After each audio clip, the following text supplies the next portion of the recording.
I'm Jeff Paur, senior writer for RealTime Fantasy Sports, and welcome to another edition of the RealTime Fantasy Sports Show. On today's show, I'm going to analyze a draft that took place on our site yesterday, Tuesday, August 17th. This was a draft, the RTFFC Green 10 draft. That's the RealTime Fantasy Sports Championship Green 10 draft. If you're not familiar with the RealTime Fantasy Sports Championship, this is your standard league, a quarterback, 2 running backs, 2 receivers, a tight end, flex, kicker, and defense. Those are the rules for this draft. And I'm going to talk about this draft. All the owners that took place in this draft did a great job. A lot of interesting picks. I'm going to go over these picks, some of the things that stood out to me, tell you some of my favorite teams as well. I did this last season a lot. I'm going to continue to do this until the start of this fantasy football season in a couple weeks. So I look forward to doing this. I think this is a great exercise to see where players are getting picked, especially in these big championships like this. This gives you a good indication of players on where they're going, what some of these top fantasy players are doing in their drafts as well. And I think it's really a good guide for you as you get ready for all of your drafts as well. Before I get to that, though, if you want to sign up for this Real-Time Fantasy Sports Championship, go to rtsports.com and sign up for one of these leagues today. We have the Real-Time Fantasy Sports Championship. We have the Fantasy Championship as well. We also have our All-American League, Dime Best Ball Leagues, Best Ball Championship, all different formats, all different leagues. You name it, we have it here at Real-Time Fantasy Sports. Go to rtsports.com and sign up for one of these leagues today. Okay, let's dive into this RTFFC Green 10 draft that took place last night on our site. I want to talk about some of the picks that were made. I always like to look at the last team to take a quarterback. That was the Green Goblin team. They took 2 quarterbacks back-to-back, though. They were the last team to take a quarterback. That was in round 12. Then they took Trevor Lawrence, Justin Fields, and they also took Trey Lance. So they took 3 quarterbacks. They're all rookie quarterbacks as well. This owner went a lot of receiver running backs with their first 7 picks. That's the Green Goblin team. They waited until round 12 to take their first quarterback. So you look on the flip side, Patrick Mahomes, Josh Allen, they both went in round 3. This is about where they normally go in drafts. Patrick Mahomes was the first quarterback off the board to the Mr. Pink team. And then Josh Allen went 5 picks later to the Mussolini team. And he has Eckler and Diggs with his first 2 picks. And then he took Josh Allen as his quarterback. So that's kind of how the quarterbacks played. One little surprise to me was Russell Wilson went before Lamar Jackson in round 5. I haven't seen that very much at all in drafts. Usually Jackson goes higher, but the last pick in this draft, which was Divorce Final, the Travis Weaver team, he took Russell Wilson in round 5, which was a little higher than I normally see him go. But again, those are some of the quarterback picks, some of the things that stood out to me. And then let's talk about running backs. A lot of people like to go running back heavy. There was one team that didn't, though, the Green Mugga team. They didn't take a running back until round 4. Then they went back-to-back. They took Travis Etienne in round 4. Then they went Kareem Hunt. Their first 3 picks were Devontae Adams, DeAndre Hopkins, Darren Waller. So they went tight end early as well. And then they took the 2 backs. A little bit of a scary scenario in my view, having Etienne and Hunt as my top 2 backs. But we'll see how it plays out. The rest of his team's very strong. 2 great receivers, one of the top tight ends, one of the top 2 tight ends, and with Darren Waller. So that's a very good core to his team. If these running backs play out for him, his team could be very good. And then we talked about the Darren Waller getting picked in round 3. Travis Kelce went in the first round. He went 8th overall. I'm always interested to see where Kelce goes as well. Sometimes he goes in this first round. Sometimes he goes in the second round. He actually went 8th overall to the Wolf of Waller team. He named his team Wolf of Waller, and then he took Travis Kelce. Interesting. But I digress. But he took Travis Kelce, and then he got into G. Harris in the second round, CeeDee Lamb, Mike Evans, Dak Prescott. Pretty good core to his team. A little bit worried about that second running back spot. Kenyon Drake, Ramondre Stevenson he took in round 12, Kenneth Gainwell, Larry Roundtree. So that rounds out his running backs. A little worried about that spot for him, but I like his receivers, and I like his tight end and his quarterback as well. So he has a pretty good team going, even with taking Kelce in the first round. Another surprise to me was Odell Beckham. He actually went in round 4 to the team with the first pick, the Damon team. He took Odell Beckham in round 4. I have not seen him go that soon. That's the earliest I've seen Beckham go. Normally he's in that 7th to 8th round range. where like Cortland Sutton, DJ Shark, Jerry Jeudy, T. Higgins, where those guys go. So Beckham went really early in this draft. I'm not sure that I'll see him go that earlier in any other drafts this year. So Damon took a chance. He wanted Beckham, and he got him on his team. Another receiver I like to look where they go is Michael Thomas. So he went in round 7. Always interesting to see where he's fallen because of all the issues surrounding him. Might miss a few weeks, might miss multiple weeks. Also talk about him getting traded. He went in round 7 in this draft to the Mussolini team. He took Mike Thomas as his 3rd receiver. Okay, and 2 teams, I like to see how the tight end position plays out, kind of like the quarterback one.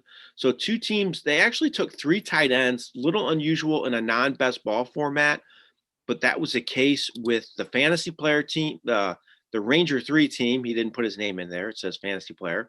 He took 3 tight ends, didn't take his first one until round 11. Then he got Evan Ingram, Austin Hooper, and Zach Ertz. So it looks like he's going to try to platoon those guys. And then the team right next to him, the Jimbo team, he actually took a tight end earlier in round 7 in Logan Thomas. Then he went with Hunter Henry and Anthony Ferkser in rounds 15 and 16. So two teams have 3 tight ends on the roster. A little unusual in non-best ball format, like I said. And one team, they actually took just 1 quarterback and 1 tight end. That's the team with the last pick, divorce final. This is Travis Weaver. He took 1 quarterback on his roster. It's Russell Wilson, 1 tight end, which was Mark Andrews in the 3rd round, which is actually a little sooner than I normally see him go.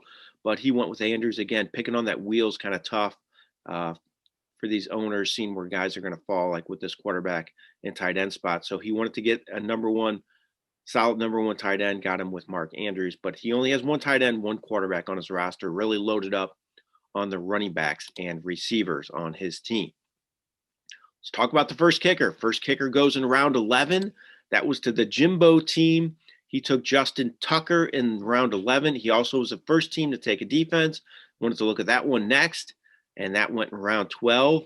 Again, probably a little sooner for how I would approach my draft, but if you want the top ones, you got to look in around that range if you want to get them on your roster. So those are some of the interesting picks for me in this draft. Some of the picks of note that I thought would be good for everybody to keep an eye on, to learn about, and that's how I think it played out here. And I think a lot of teams are good in this draft. I think there's a lot of good contenders for the top spots.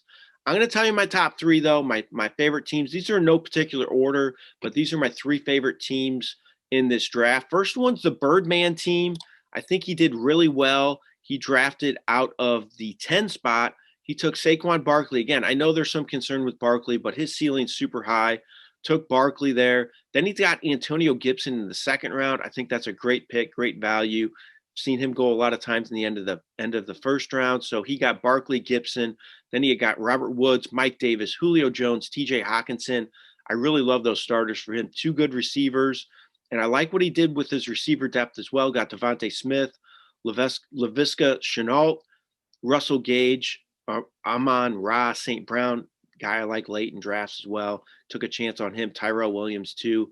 So I think he has good depth at the receiver spot. Running back spot looks very good to me. Philip Lindsay's another player he got late. J.D. McKissick. And then his quarterback is Matthew Stafford. And then he got Ben Roethlisberger as a backup. So I think Birdman, that's the Jason Lang owner. I think he did really well. I like his team a lot. Green Goblin, another team I like a lot. He picked right in the middle of the draft. He had the 7th pick, and he took Jonathan Taylor with his 1st pick. Then he got Joe Mixon, Terry McLaurin, Josh Jacobs, DJ Moore, T. Higgins, Jerry Jeudy. I really love that group of receivers and running backs he took to start his draft. Then he got Dallas Goedert, James Conner, Robert Tonyan, Xavier Jones, Trevor Lawrence, Justin Fields, Salvon Ahmad, and Trey Lance round out most of the rest of his team. Again, he was the only owner to take 3 quarterbacks.